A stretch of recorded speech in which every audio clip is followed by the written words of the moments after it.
The wagon, a dusty, creaking beast of wood and iron, came to a final, groaning halt at the edge of the world. Or so it seemed to the young woman sitting stiffly on its hard bench. For Wei, the journey had been a blur of changing landscapes and unfamiliar languages, a slow unspooling of everything she had ever known.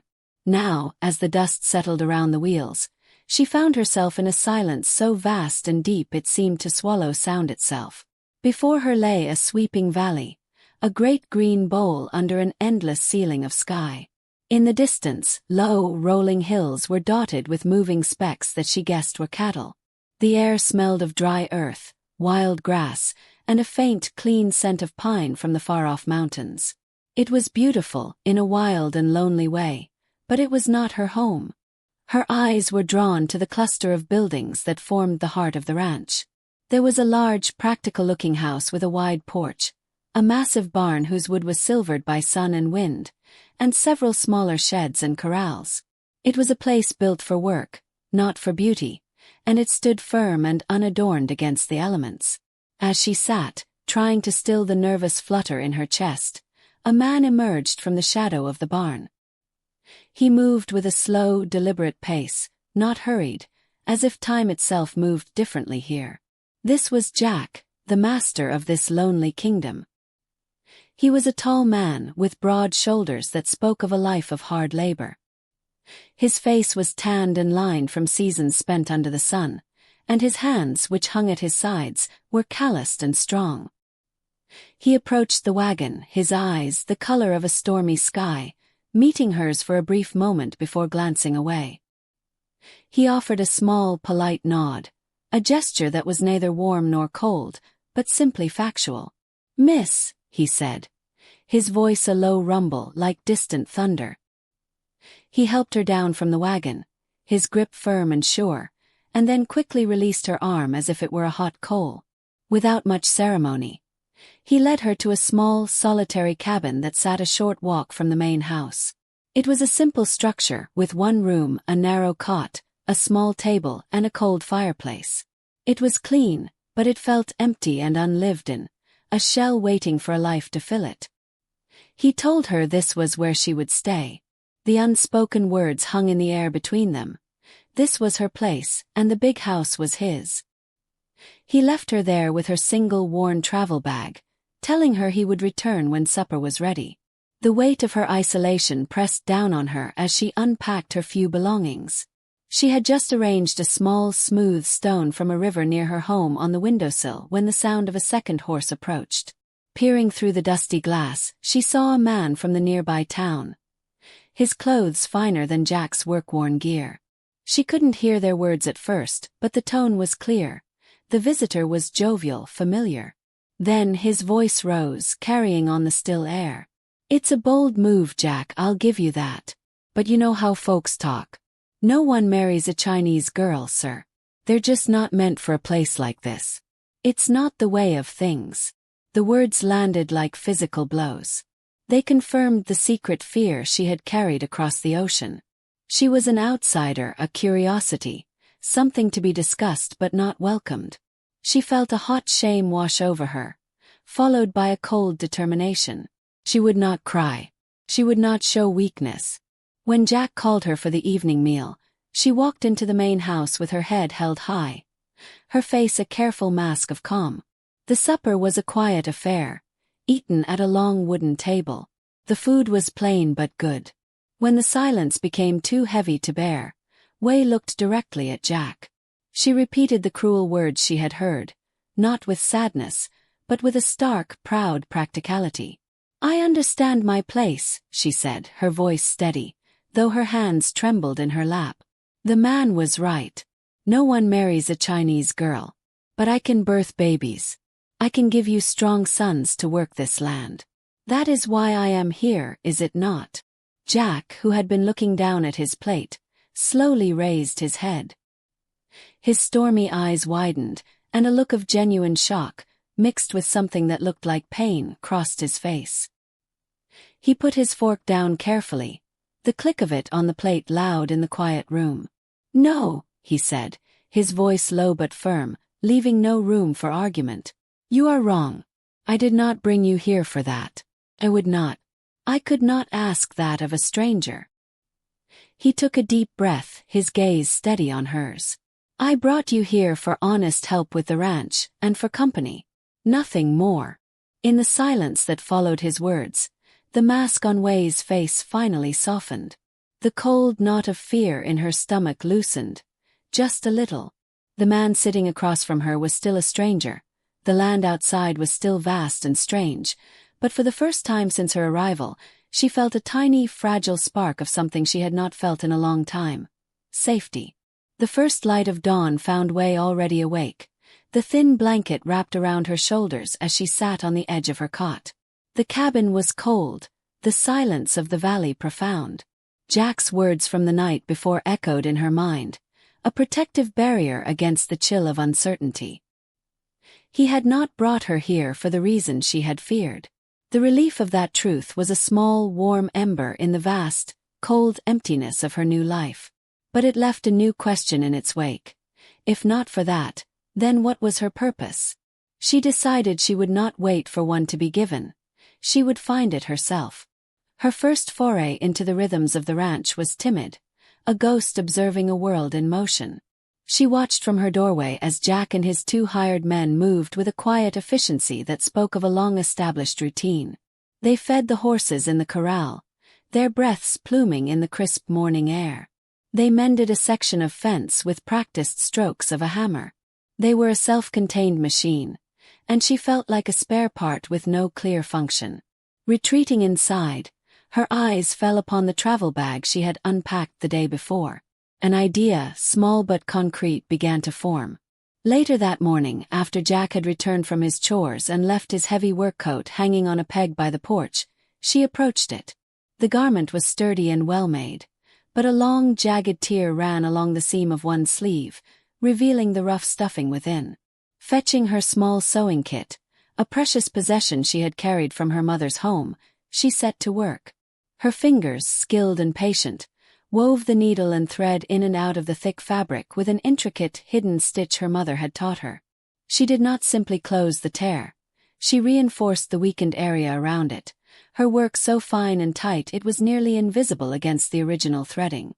She finished and hung the coat back on its peg, a silent offering, and retreated to her cabin without a word. The next day, she noticed a deep, angry cut on the back of Jack's hand, a raw red line against his sun-tanned skin. It was clearly fresh, and he favored the hand slightly as he worked a stubborn knot out of a rope. Without asking permission, which she felt she did not have, she ventured into the meadows at the edge of the ranch yard. Her eyes, trained to see the useful in the wild, scanned the grasses and the bases of the trees. She found the plant she sought, yarrow with its feathery leaves and clusters of small white flowers, and a broad-leafed plantain. She gathered them carefully and returned to her cabin. Using a smooth stone from the hearth as a pestle and a small wooden bowl, she crushed the leaves into a thick, fragrant green paste, adding a few drops of water from her pitcher. That evening, when he came to the main house for supper, she was waiting, the small bowl in her hands. He looked at her, a question in his eyes. "For your hand," she said simply, gesturing. "It will keep the bad redness away and help the skin heal." He hesitated for only a moment before extending his injured hand. Her touch was light and professional as she applied the cool poultice, then wrapped his hand neatly with a clean strip of cloth she had torn from an old petticoat. He thanked her with another of his quiet nods, and they ate their meal in their usual silence. The following morning, however, brought a change. The cut, he reported, felt much better. The pain had faded, and the red, angry look of the skin had calmed. He looked at her with a new kind of interest, not just as a person who was there, but as a person who knew things he did not. That evening, as they finished a stew of potatoes and rabbit, he did not retreat into his own thoughts immediately. Instead, he gestured vaguely towards the window, towards the world beyond. "The plants you used," he began, his voice a little hesitant. "How did you know?" And so she told him. She spoke of her grandmother, who had known the secrets of every root and leaf in their province, and of her mother, who had passed that knowledge on to her. She described the yellow flowers that could ease a cough and the prickly vines that could draw the heat from a fever. She did not speak of her family with sadness, but with a quiet pride, painting a picture of a home that was rich in ways this ranch was not. He listened, truly listened, his rough hands resting on the table, his gaze fixed on her. He did not offer stories of his own in return, but his silence was no longer empty. It was attentive. In the days that followed, a new routine settled into place. The shared evening meal became the anchor of their day. The silence between them was gradually filled with small exchanges. He asked about the climate of her homeland, the food, the festivals. She, in turn, asked about the cycles of the ranch, the names of the different cattle, the coming of winter. He once pointed out a hawk circling high above, explaining how it helped control the field mice. She once identified a specific bird call he had never noticed, telling him it meant rain was likely coming. They were learning the map of each other's minds, not through grand declarations, but through these small, careful explorations. The seed of friendship, planted in the rocky soil of their first meeting, was slowly, tentatively putting down roots. The change in the weather did not come gently. It began as a whisper, a restless sigh through the tall pines on the ridge that made the horses in the corral prick their ears and pace. By late afternoon, the sky, which had been a clear, pale blue, began to bruise with shades of gray and purple. The wind picked up its pace, no longer a sigh but a low, persistent moan that rattled the loose shutter on the barn. Jack, reading the signs with a practiced eye, moved with renewed urgency, securing tools, leading the more skittish animals into the sturdy shelter of the barn, and hammering extra nails into a loose board on the henhouse. Way watched from her cabin window, the gathering gloom outside mirroring the unease coiling in her stomach. This was a different kind of wildness than she had known. The storms of her homeland were often warm and torrential, but this carried a sharp, metallic chill that promised violence. When the storm broke, it was with a suddenness that was terrifying. A brilliant fork of lightning split the sky, followed immediately by a crack of thunder so immense it seemed to shake the very foundations of the earth. Then the rain came, not in drops but in a solid horizontal sheet of water driven by a shrieking wind. Way huddled inside her cabin, listening to the roar and feeling the structure tremble around her. It was then, through the chaos of the elements, that she heard a different sound, a sharp, splintering crack, followed by the panicked whinny of a horse.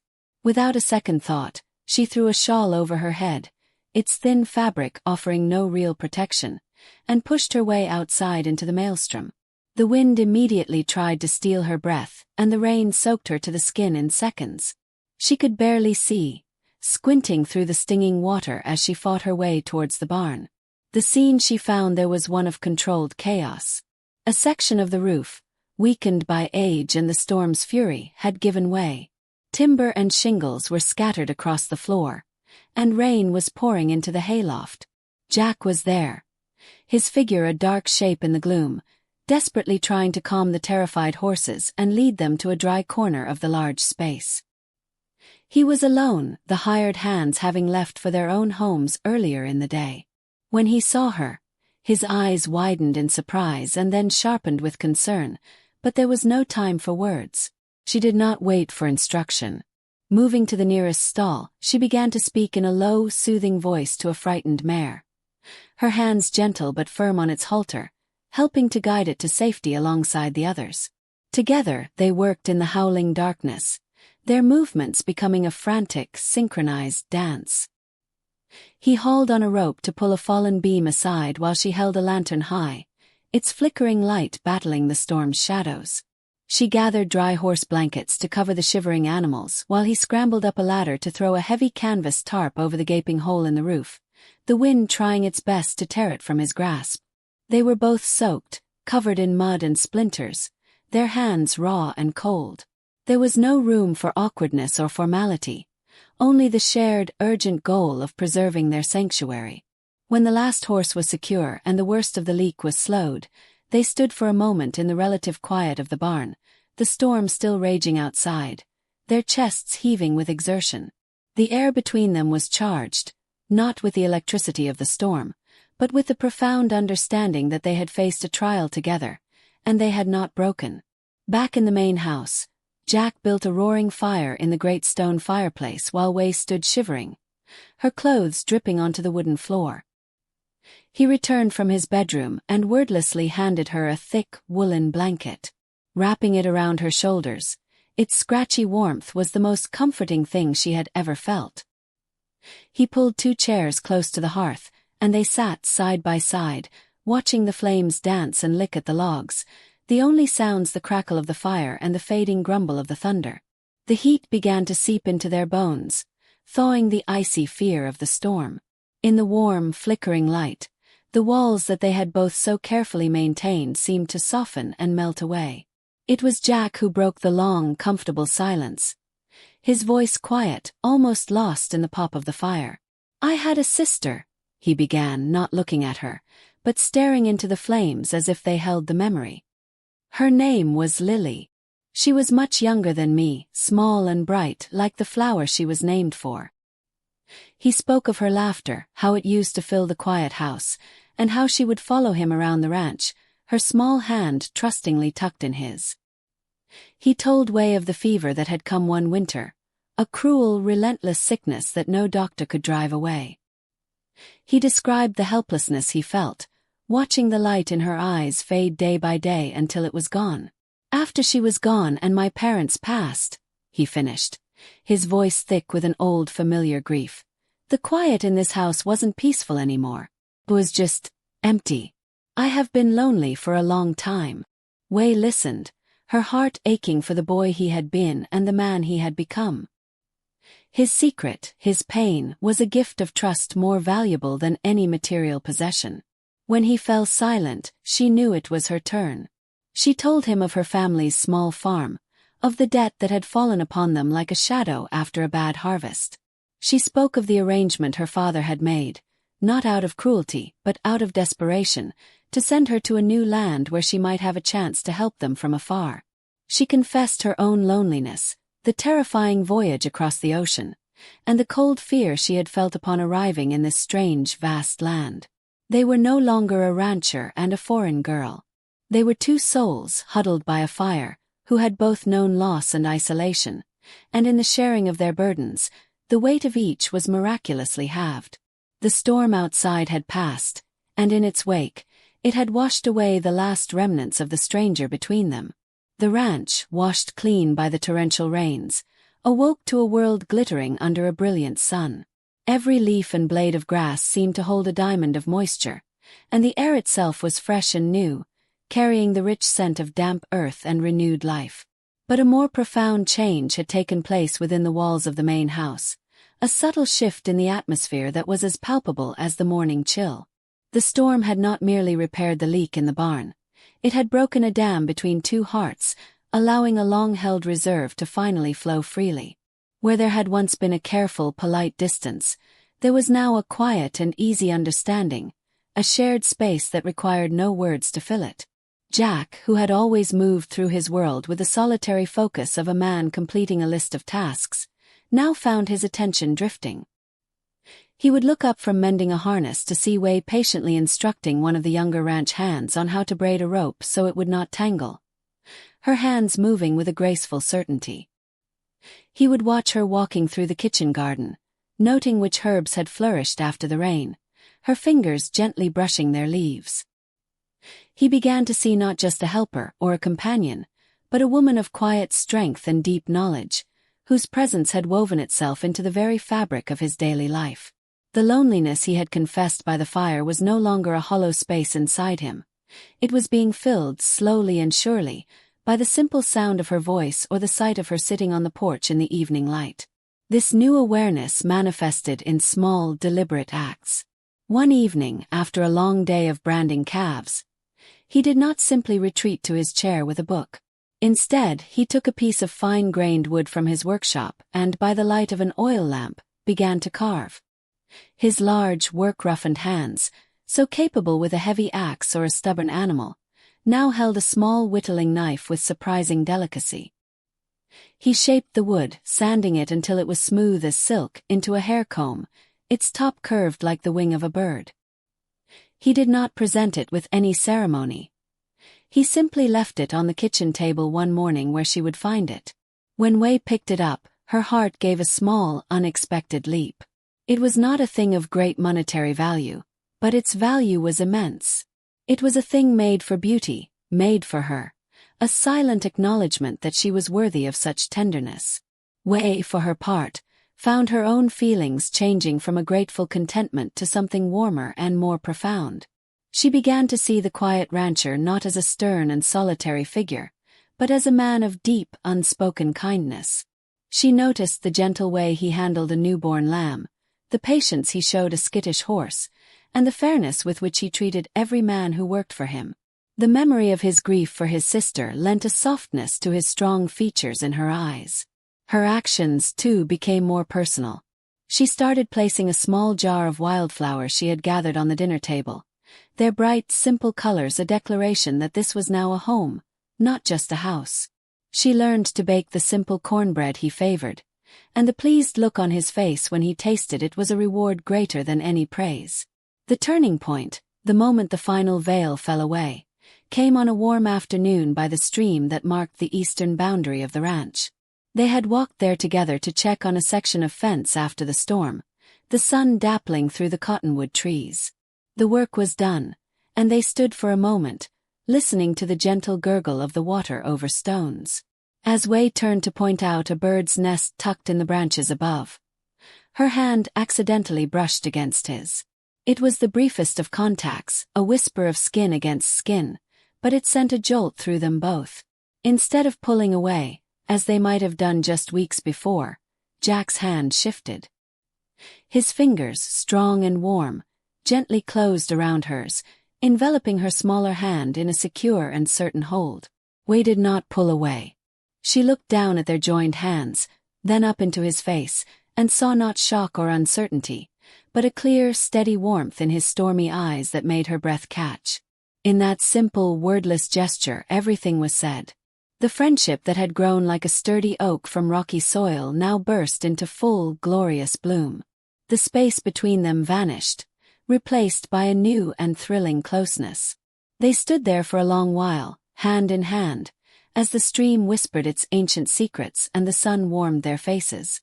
The long, lonely winter in both their hearts had finally, undeniably, given way to spring. The golden days of late summer settled over the valley, wrapping the ranch in a hazy, peaceful warmth. The understanding between Wei and Jack had deepened into a quiet, constant current of affection that flowed through their every interaction. A shared glance across the yard held a universe of meaning. A casual touch as he handed her a tool sent a thrill of warmth through her.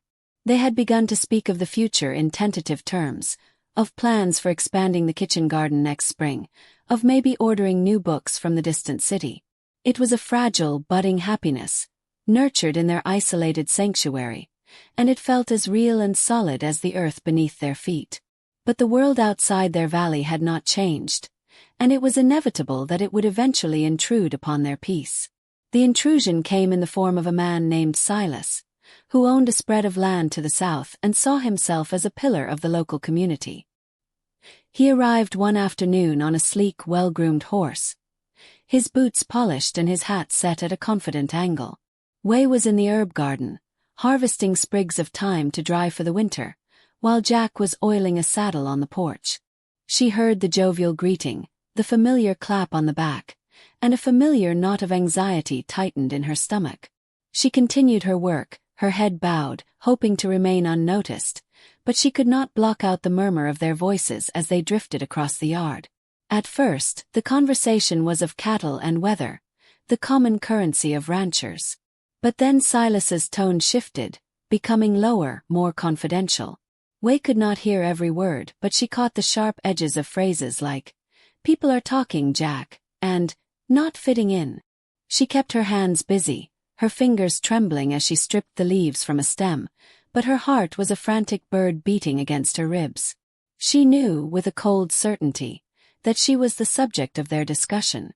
Then Silas's voice rose, clear and carrying, laced with a false sense of camaraderie. "It's just not done, my friend. No one marries a Chinese girl. Sets a bad example. Folks won't respect you. She's a hard worker, I'm sure, but send her on her way. Find a good, proper wife who belongs here." The words, so similar to the ones she had heard on her first day, should have filled her with the same cold dread. But this time they were followed not by Jack's quiet shock, but by a different kind of silence. It was a silence so heavy and charged that it drew Wei's eyes upward. She saw Jack straighten his shoulders, his back to her, his entire frame seeming to grow larger. He slowly set the oiled rag down on the porch rail, his movements deliberate and controlled. When he turned to face Silas, his face was not angry, but it was set in lines of granite firmness, his stormy eyes dark and intense. "Silas!"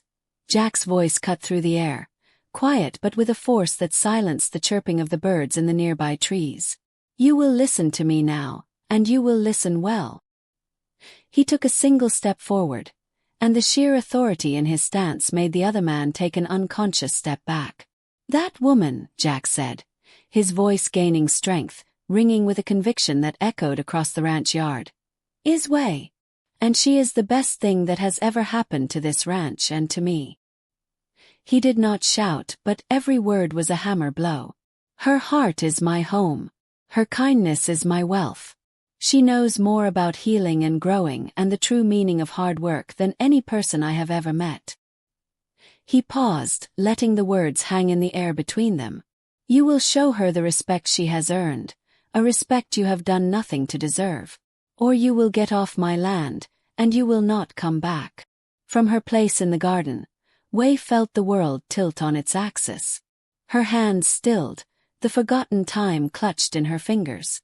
She watched as Silas, his face flushed with a mixture of shock and embarrassment, mumbled a half-hearted apology, mounted his horse, and rode away without another word. Jack stood on the porch, watching him until he was a speck on the horizon, his broad back a shield against the outside world. Then he turned. His eyes found hers across the distance, and in them she saw no doubt, no regret, only a fierce and unwavering certainty. He had not just defended her. He had declared her value to his very soul. In that moment, standing amidst the fragrant herbs with the dust slowly settling, Wei knew with every fiber of her being that she was seen, she was cherished, and she was truly, completely home. The last shadow of fear melted away, replaced by a love as vast and enduring as the sky above them. The autumn air was crisp and carried the sweet, smoky scent of burning leaves, a perfect counterpoint to the warmth that radiated from the very heart of the ranch. The profound declaration Jack had made against the narrow-mindedness of Silas had woven a final, unbreakable thread into the tapestry of their relationship. There were no more questions left unasked, no more doubts left lingering in the quiet spaces between them. Their love, which had grown from a timid seed of friendship into a sturdy sapling able to withstand the storms of prejudice and weather, was now a great, sheltering tree, its roots sunk deep into the soil of mutual trust and unwavering respect. It was in this spirit of absolute certainty that Jack, one evening by the fireplace, had taken both of Wei's hands in his own and, looking into the depths of her eyes, had asked her a simple question that held the weight of his entire world. "Will you build this life with me, Wei? Will you be my wife?" The wedding was a reflection of their life together, simple, genuine, and filled with a profound, unadorned joy. It was held on the ranch's main porch, under the vast, clear blue of the autumn sky. Jack stood tall and straight in his one good shirt, the one without any patches, his face softened by a happiness so deep it seemed to smooth away the lines carved by years of solitude. Wei wore a dress the color of cream, a simple garment she had sewn herself, but in her hair, she wore the beautiful wooden comb Jack had carved for her, a token of his love that was more precious to her than any crown of gold.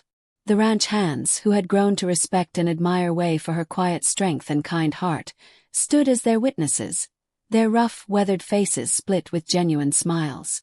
There were no grand speeches or elaborate rituals, only the simple, powerful exchange of promises spoken from the heart, vows to love, to honor, and to stand by one another through all the seasons of life yet to come. As the weeks turned into months, the rhythm of the ranch continued, but the music of it had changed. Wei's cabin stood empty, for she had moved her belongings into the main house, Their house, filling its once quiet rooms with her presence, her herbs drying from the kitchen beams, her laughter echoing in the halls. They worked side by side not as rancher and helper, but as partners, their lives seamlessly intertwined. One evening, as they sat together on their porch watching the sunset paint the sky in shades of rose and gold, Wei placed a hand gently on Jack's arm. She told him, her voice soft but filled with a radiant joy, that their family was going to grow. The child they would welcome with the coming spring was not a product of a cold agreement, but the blossoming fruit of a love that had been chosen, nurtured, and fiercely protected. The final scene of their story, for now, found them on that same porch as the first hints of a new spring softened the edge of the winter air. Wei sat in a sturdy rocking chair, a warm quilt tucked around her, her hands resting on the gentle, promising curve of her belly.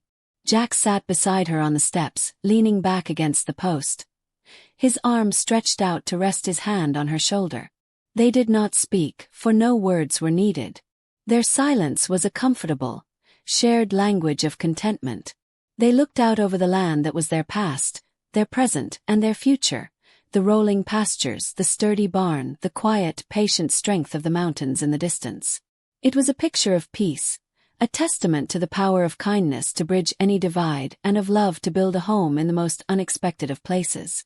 Their journey had begun in loneliness and misunderstanding, but it had led them here, to this perfect moment, hand in hand, heart to heart, ready to welcome the bright, unknown future together. If you enjoyed this journey of love and trust with Wei and Jack, and wish to read more stories where hearts find their home against all odds, we invite you to subscribe for future tales. Your subscription helps us continue to create these worlds and share them with you.